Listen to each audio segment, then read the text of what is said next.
ଆଚ୍ଛା ନଟ ବାବୁ, ତମମାନଙ୍କର ତ ଦରମା ବଢ଼ିଗଲା, ଆଉ ନୂଆ ବର୍ଷ ଆସିଲାଣି, ସେଇ ଖୁସିରେ ଗୋଟେ ଫିଷ୍ଟ ହଉ। ଆରେ କାଳୁ ବାବୁ, ଦରମା କ'ଣ ବଢ଼ିଛି ଆମର? ଏତିକି ଦରମାରେ ଆମେ କ'ଣ ଘର ଚଳେଇ ପାରିବୁ? ସେଥିରେ ପୁଣି ଖୁସି।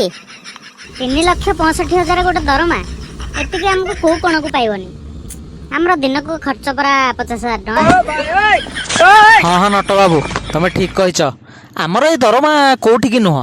ସରକାର ଆଉ ଟିକେ ଦରମା ଆମର ବଢ଼େଇଲେ ଭଲ ହୁଅନ୍ତା। କେତେ ପରିଶ୍ରମ ଆମେ କରୁଛେ ସକାଳୁ ସନ୍ଧ୍ୟା ଯାକେ, ଏତିକି ଦରମା ଆମକୁ କ'ଣ ପାଇବ?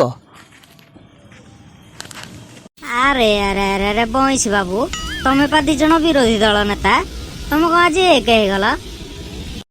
ତମେ ଦଳ ଦଳ ଭିତରେ ପା ଯିଏ ଯାହା ଦେଲେ ବିରୋଧ କର ଆଉ ହଙ୍ଗାମା କର, ଆଉ ତମେ ଆଜି 2 ଜଣ ଏକାଠି ହେଇଗଲ। ବାଃ ବାଃ ବାଃ, ତମର ଆଜି ଦରମା ବଢ଼ିଗଲା ବୋଲି ସବୁ ଏକ ହେଇଗଲ ନା? ତମେ ବୁଝିଲ କାଳୁ ବାବୁ, ଆମେ ସିନା ଏଇ ଲୋକଙ୍କ ଆଗରେ ଦେଖେଇବା ପାଇଁ ମାଡ଼ ଗୋଡ଼ ହଉ, ଆମେ ପୁରା ଡେଲି ଭିତରେ ମିଶିକି ଆମେ ଚାହା ପିଉ, ଖଟି କରୁ। ଆମେ କେମିତି କ'ଣ ବାହାରେ କାହା ବିରୁଦ୍ଧରେ କିଏ କହିବୁ ସେ କଥା ଆଲୋଚନା କରୁ। ଲୋକ ଯିଏ କଥା କହିପାରିଲା ସିଏ ଭୋଟ ପାଇଲା। ଆମେ ଏମିତି ନ କହିଲେ ଆମେ ରାଜନୀତି କରିପାରିବୁ କି? ଶୁଣ କାଳୁ ବାବୁ, ରାଜନୀତିରେ ଯାହା ହୁଏ ସବୁ ଡ୍ରାମା। ଆମେ ଟିକେ ଡ୍ରାମା କରୁ, ଆମେ ସବୁ ଏକ ହେଲା। ଆଉ ଆମର ତ ଦରମା ବଢ଼ୁଛି ସମସ୍ତଙ୍କର, ଆମେ କାହିଁ ବିରୋଧ କରିବୁ?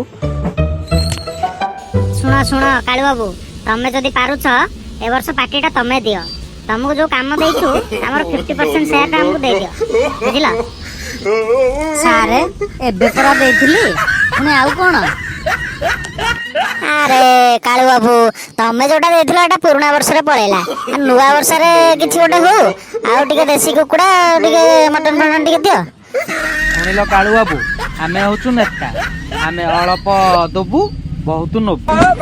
ନେଇ ନେଇ ଆମେ ନେତା, ବୁଝିଲ କି? ତମ ମାନେ ଯେତେ ଖାଇଲେ ବି ତମେ ଶାନ୍ତି ନୁହଁ। ହେ ଭଗବାନ, ଏମାନଙ୍କୁ କେତେ ହେଲେ ଅଣ୍ଟିବ କେଜାଣି।